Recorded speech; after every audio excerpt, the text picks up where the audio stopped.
Today we're looking at a book called Business as Mission, which is an older book, but it's really powerful. The subline is From Impoverished to Empowered, and it's by Tom Stephan and Mike Barnett.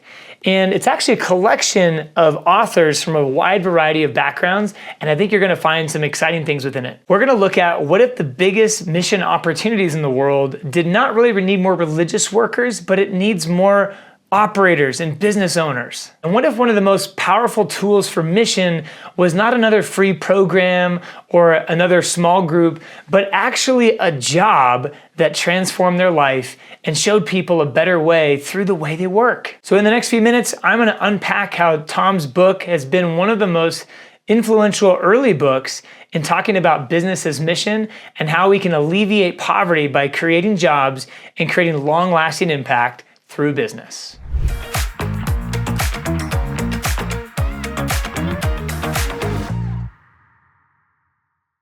So in their book, they challenge the assumption that traditional missions work is actually not the most effective method and pathway to have presence in some of these difficult parts of the world where traditional workers are trying to go. What if a business and creating jobs was actually the more effective pathway? Several authors right out of the gate begin defining some of the terms, and I like how they break things down into a few different categories or sectors of business development. So the four sectors that they break out in the book are the tent-making strategy, which is someone taking their job overseas, like working for a big company overseas, the marketplace ministry strategy, the business as mission strategy, and then fourthly, the economic development strategy, which is more like the micro enterprise businesses. Now, in several different articles in the book, they emphasize that business is not just there to fund some other kind of ministry, but that the work of the business is the ministry itself. It's core to several of the authors and the articles and the arguments that they're making in the book. So rather than creating long-term dependency on handouts and programs and aid programs, instead, businesses creating revenue engines and sustainable vehicles for transformation that are relevant for that local economy and that are going to be there long after the aid truck leaves. That is the compelling vision that Business as Mission is holding out, and the authors do a great job of laying that out in each article. Several different authors focus in on stories and examples of where people that were working in like a subsistence kind of living on survival mentalities were given the chance to run a business that actually employs not only themselves, but even helps them employ their neighbors and their friends and be a blessing to their community. This is some of the biggest transformation that we see in Business as Mission. It's not just helping someone generate income for themselves, although it's a starting point. There's really this larger vision of how do I create that small to medium enterprise that actually creates lots of jobs for people in the community, and which is really the business that has the highest leverage impact in these parts of the world. 70% of the jobs that we see in frontier markets are created from small to medium enterprises. And that's exactly what the book is highlighting how to create.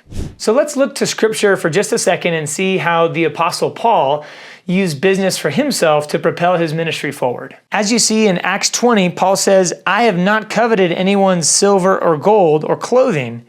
You know yourselves that I worked with my own hands to support myself and those who are with me." So Paul was clearly working a job, and he was making tents and temporary structures and canopies. And there have even some people that have done estimates on the costs of Paul's 4 journeys that he took, these big trips that he took. Some people have estimated that the value of those trips was $750,000 in modern day money. I mean, these were not cheap voyages and trips, going across the whole Mediterranean peninsula in the area. So Paul had to be generating money from his work, like serious work. This was not like him messing around with a tent, for 2 minutes. Then he spent 5 hours over in the synagogue. That's not what it was like. The vision that we see here is Paul says, hey, I've been running in the marketplace, and many people believe that was where he was finding a lot of the people and the connections in those local cultures was in the marketplace. So I think we need to look at Paul's example here of how he used business as a way to propel that ministry forward. And I would even say bring people into a place of the ministry that he was doing because of the work he was doing in the marketplace. One of the hallmarks that you'll see in the pages of the book and a couple articles is this concept that profit and mission are not at odds. It's like one of my mentors in the space has told me, profit in a business is a lot like blood in a body. You need to have enough blood in the body to operate, right? If there's a major accident and you lose lots of blood, your body starts shutting down, right? That's what happens with businesses as well. And so in the book, they talk about the importance of a business that's generating profit as a main and primary means to propel the work forward of the mission of hiring people and giving them meaningful work.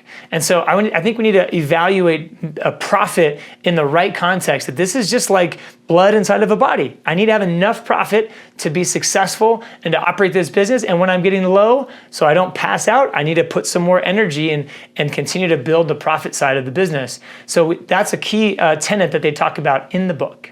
The authors of the book are defining business and excellence in business as a way to bring and demonstrate God's kingdom onto the earth. So that means that by providing high quality products and services into a market that maybe didn't have them is really transformative. And in the notes below in this video, I'll link to another book that talks about its scale. And the book is called The Prosperity Paradox. And it's a book by Clayton Christensen, and that actually highlight how impoverished nations their entire economies have been pulled up, not by aid, but by powerful business ventures. And it's by creating products and services in an innovative way, just like we do with business as mission. But in that book, they talk about very large scale opportunities. So I recommend taking a look at that book as well. Now, the ultimate goal of the book is not just about encouraging us to start companies just so we can say, hey, look, we have created jobs in this culture. But there's something more than that. There's a calling and a mandate that we have as Christians to seek the good and the prosperity of the land, not just for helping someone get a paycheck, but to have more purpose, to find more peace in their relationships, to genuinely and truly experience the shalom that God wanted to provide the earth through his people Israel. He said, I'm going to bless you, Israel, so you can be a blessing. That's Genesis 12:2. And so as we think about making businesses, we want to see this transformational effect happen inside of the cultures and societies where we operate. So others have actually coined the term business for transformation a little bit later than when this book was originally published. I think it was back in 2006.